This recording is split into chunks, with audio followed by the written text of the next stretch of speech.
Dans cette troisième vidéo, on va corriger l'exercice de révision numéro 3 qui consiste à présenter les différentes caractéristiques de fonctions, comment elles se traduisent au niveau du graphique et se formulent mathématiquement. Commençons par les notions de minimum et maximum d'une fonction. Alors ici, vous voyez que la fonction que l'on appelait petit h admet un minimum local en x égale 8. Ce minimum vaut h de 8. Pourquoi concrètement? Si on regarde tous les points autour de x égale 8, on voit que leur y est plus grand ou égal à h de 8. h de 8, c'est donc le minimum. C'est donc un minimum de la fonction en x égale 8. Concrètement, quel que soit x appartenant au domaine de définition de petit h, si x est dans un intervalle autour de 8, qui contient 8, vous voyez, il ne faut pas que le nombre 8 soit une bande de l'intervalle. Eh bien, il faut que quel que soit si on a x qui appartient dans cet intervalle autour de 8, on a forcément son y qui est plus grand que le y de 8, le y associé à x égale 8. Si on a ça, eh bien c'est bon. On a le minimum tout simplement. Alors faites attention, hein. On n'impose pas que la fonction soit définie sur cet intervalle. Il peut y avoir des valeurs de x pour lesquelles la fonction n'est pas définie dans l'intervalle ici. Par contre, on indique au départ qu'il faut que quel que soit x appartenant au domaine, si finalement x appartient à cet intervalle, donc il est à la fois dans le domaine et là-dedans, on peut écrire h de x cette fois, vous voyez. Mais on n'impose pas que la fonction soit définie sur cet intervalle. On pourrait très bien avoir en fait en x égale 8 la fonction qui s'arrête, il n'y a plus de valeur au-delà de x égale 8, et bien on pourrait encore dire que la fonction a un minimum local en x égale 8. D'accord? Parce qu'on peut trouver un intervalle qui contient 8, pour lequel, si x est dans le domaine et qu'il est dans cet intervalle, eh bien le y est plus grand, le y de ce x est plus grand que le y, est plus grand que h de 8. On a également un cas ici de maximum local. Alors il faut juste changer le sens de l'inégalité, tout simplement. Hein. Tout le reste c'est pareil.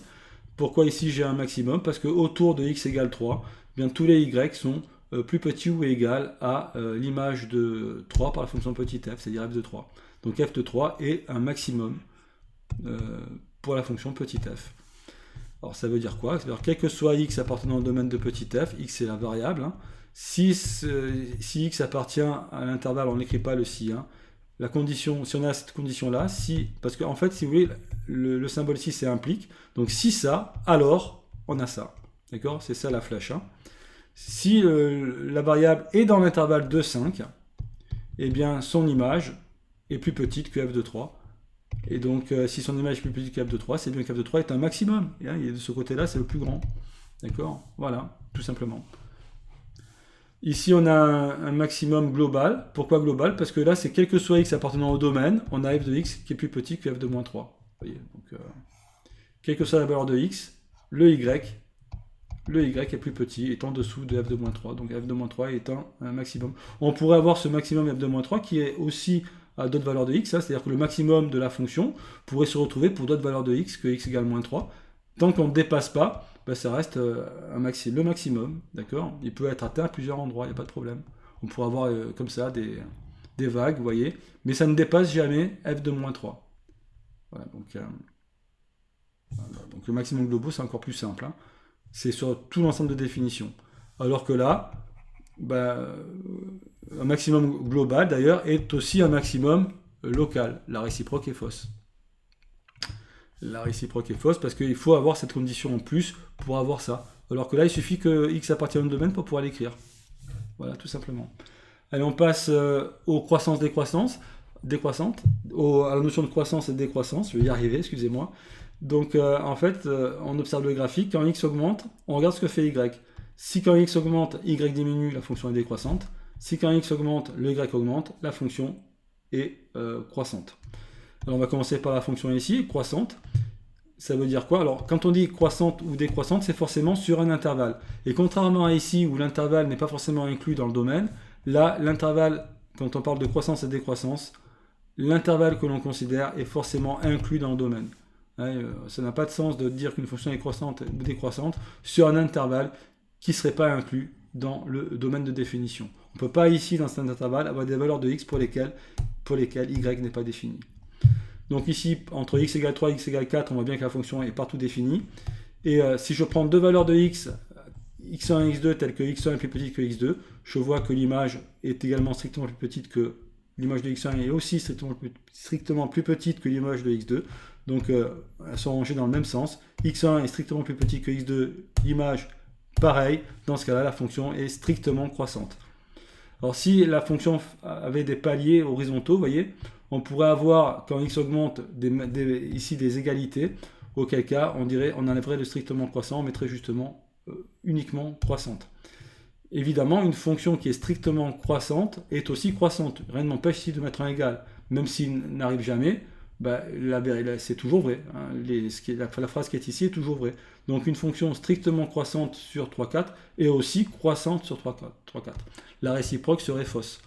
Si vous avez supérieur, inférieur ou égal ici, eh bien, si je l'enlève et que j'ai l'égalité, je vais avoir un problème. Si je trouve deux valeurs x1 et x2 avec x1 plus petit que x2 alors que les images sont égales, dans le cas croissante, il n'y a aucun problème puisque ça peut être égal. Dans le cas strictement, ça ne peut pas être égal, donc ça ne l'est pas. Donc je répète, strictement croissant implique croissant, mais croissant n'implique pas strictement croissant. Décroissante, la fonction est décroissante, elle est d'ailleurs aussi encore ici strictement décroissante, vous voyez, elle est strictement décroissante, mais j'ai juste mis décroissante, c'est juste aussi. Hein, je peux dire qu'elle est décroissante. Une fonction strictement décroissante est aussi croissante. Donc ceci reste vrai. Même si on pourrait être plus précis et dire que l'égalité n'est jamais atteinte. Et donc on va rajouter un strictement. Voilà, là c'est pareil, sauf que le sens de l'inégalité est changé, vous voyez. Si le sens de l'inégalité change, c'est qu'on est en décroissance. Quand x augmente, y diminue. Voilà. Très bien. Ici on a la définition d'une fonction impaire. Une fonction impaire c'est quoi? C'est pour des x opposés, on a des y opposés. Donc il faut évidemment que le domaine de définition, si on a une valeur de x, on a également l'opposé. Il faut que le domaine de définition soit symétrique par rapport à l'origine du repère. Si on a une valeur pour laquelle la fonction est définie, il faut que pour le x opposé, on ait aussi la fonction définie. Et il faut que les images soient opposées. Ce qu'on voit bien ici, pour des x opposés, on a des y qui sont aussi opposés. Donc ça veut dire que la fonction est impaire. Enfin, un dernier exercice pour cette vidéo, l'exercice A4. Donc on considère une fonction, cette fois on a le graphique. Voilà, c'est un peu...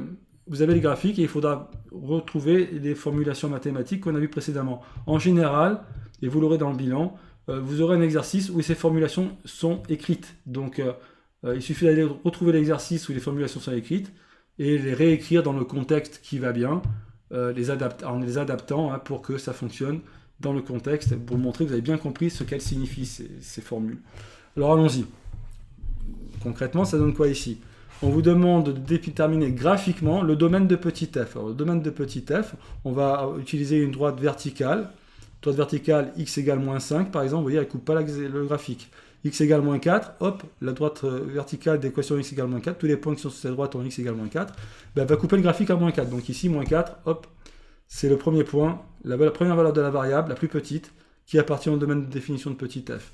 Et puis je vois que pour toutes les droites verticales, coupe le graphique, même quand x égale 5, la droite verticale coupe le graphique, puisque le point 5, 3 appartient au graphique, alors que le point 5, moins 3 n'appartient pas au graphique parce qu'il est vide, alors que celui-ci est colorié.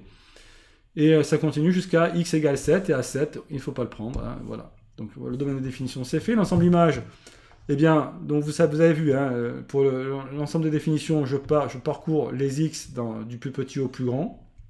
Donc ma droite verticale va de la gauche vers la droite. Ici, je vais considérer une droite horizontale pour déterminer l'ensemble image. Et ma droite horizontale va aller dans le même sens que l'axe des y, donc du bas vers le haut. Alors, à partir de quel moment ma droite verticale va commencer à couper le graphique? À partir de y égale moins 4. Donc je démarre à moins 4. Alors faites attention, sur le corrigé, il y avait une petite erreur là-dessus. Il faudra que je modifie. C'est moins 4. Y égale moins 4. Et alors... toutes les droites horizontales, vous voyez, vont couper le graphique jusqu'à y égale 1. Quand j'ai y égale 1, eh bien, après au-dessus de 1, la droite verticale, la droite horizontale ne coupe pas le graphique, donc ça s'arrête à 1 ici. Entre 1 et 2, mes droites horizontales ne coupent pas le graphique, et à partir de 2, elles recoupent à nouveau jusqu'à 3. Donc voici ici l'ensemble image. et quand y égale 3, j'ai bien un antécédent qui est 5. Ensuite, on me demande les images de moins 2 et 5. Ben, l'image de moins 2 par la fonction petit f, c'est moins 3. Hein. Quand x égale moins 2, j'ai bien y égale moins 3. Et l'image de 5, l'image c'est le y, quand x égale 5, f de 5, l'image de 5 par la fonction petit f, c'est bien 3, f de 5, ça me donne 3. Alors faites attention ici, hein, pour x égale 5, il y a 2 points, mais il y en a un qui n'est pas pris, l'autre qui est pris, donc l'image c'est 3. Si j'avais pris les 2 points, j'aurais plus eu une fonction. Et si je les avais enlevés, bien le nombre 5 n'aurait pas été dans le domaine de définition. Ensuite, on me dit les antécédents de moins 3. Alors pour trouver les antécédents de moins 3, ben, c'est les valeurs de y et les valeurs de x pour lesquelles y vaut moins 3. Antécédents, c'est les variables. Il faut trouver les valeurs de x, donc la variable pour laquelle l'image vaut moins 3.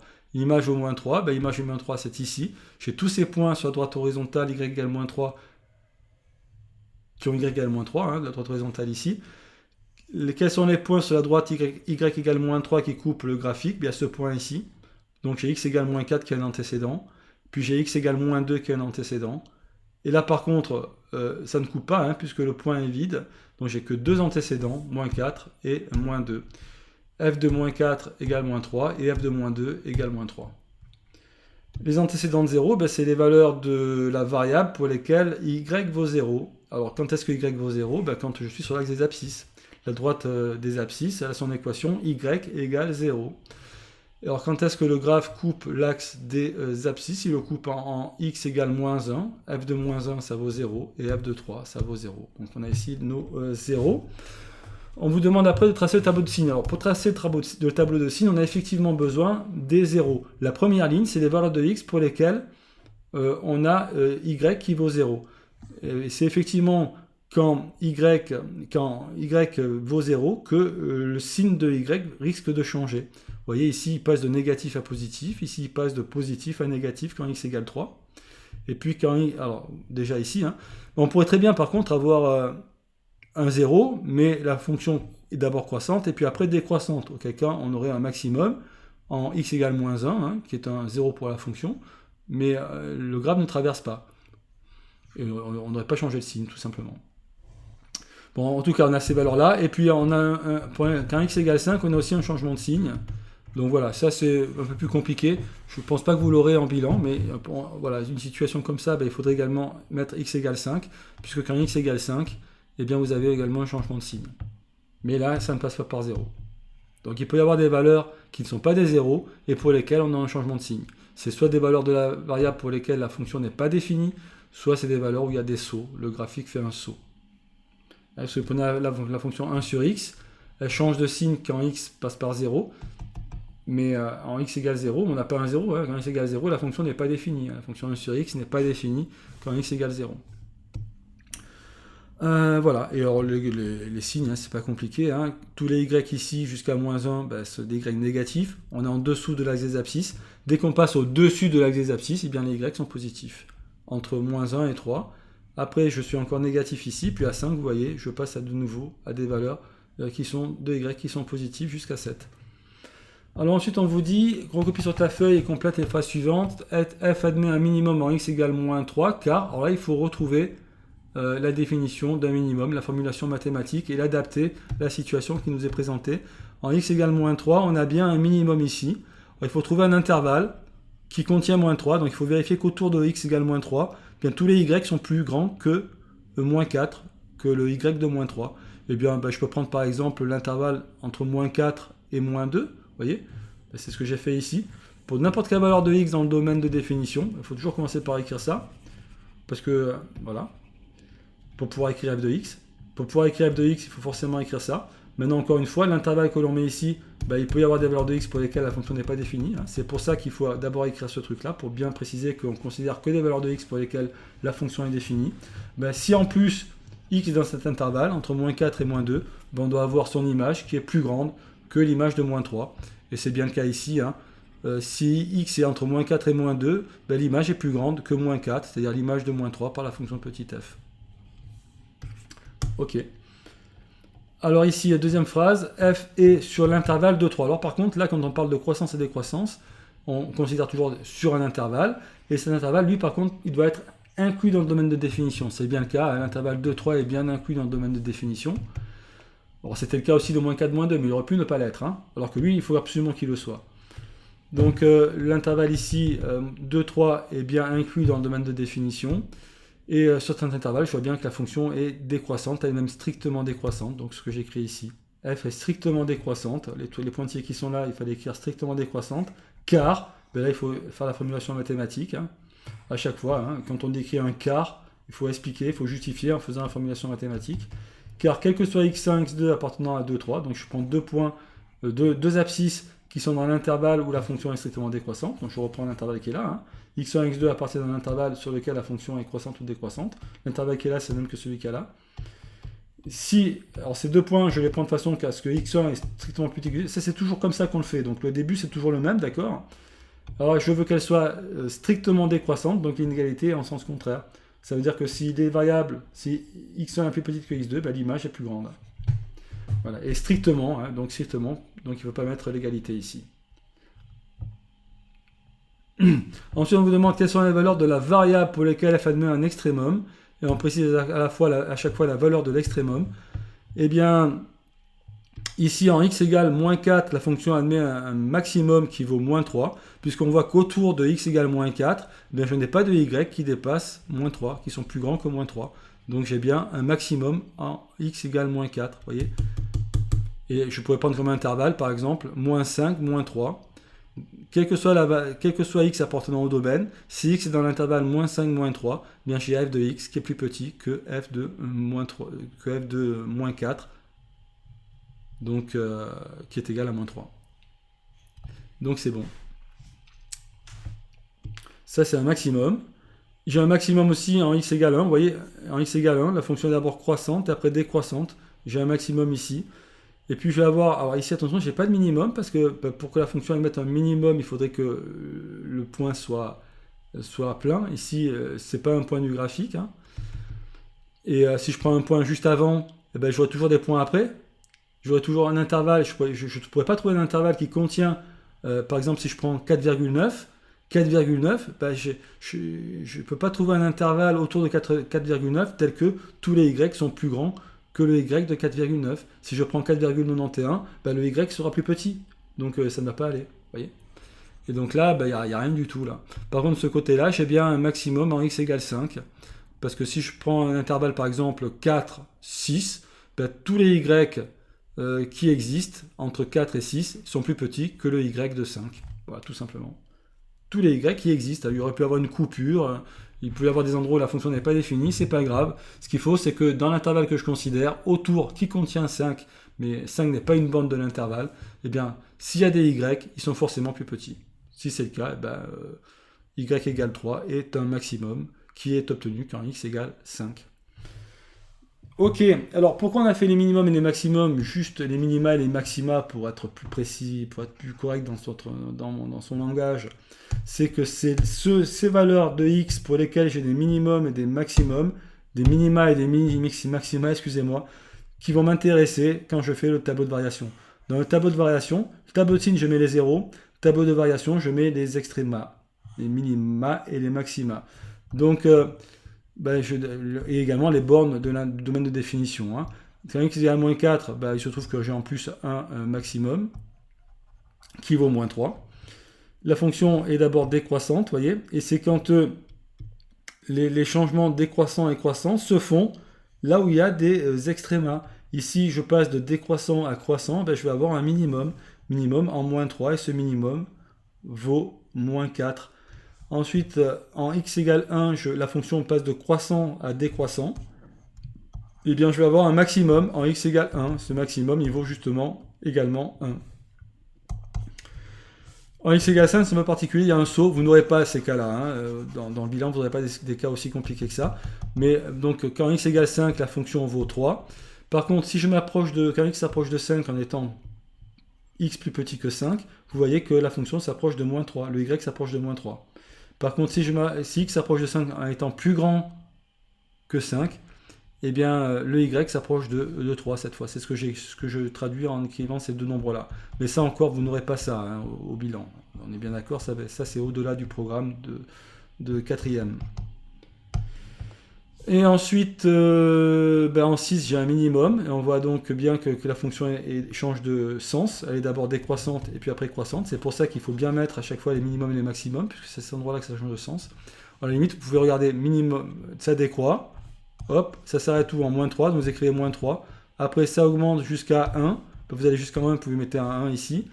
Et comme ça, vous identifiez les valeurs qu'il faut mettre au niveau dx. Voilà, voilà, ici en tout cas, tableau de variation. Alors à la fin, 7, pour x égale 7, la fonction n'est pas définie, c'est pour ça que je mets une double barre barrée ici. Par contre, quand x s'approche de 7, et bien y s'approche de 3. Mais le 3 n'est pas sous le 7, vous voyez. Alors que le -3 ici est sous le -4, parce que -3 c'est bien l'image de -4 par la fonction petit f. Voilà, ainsi s'achève cette deuxième vidéo. Je vous remercie de votre attention.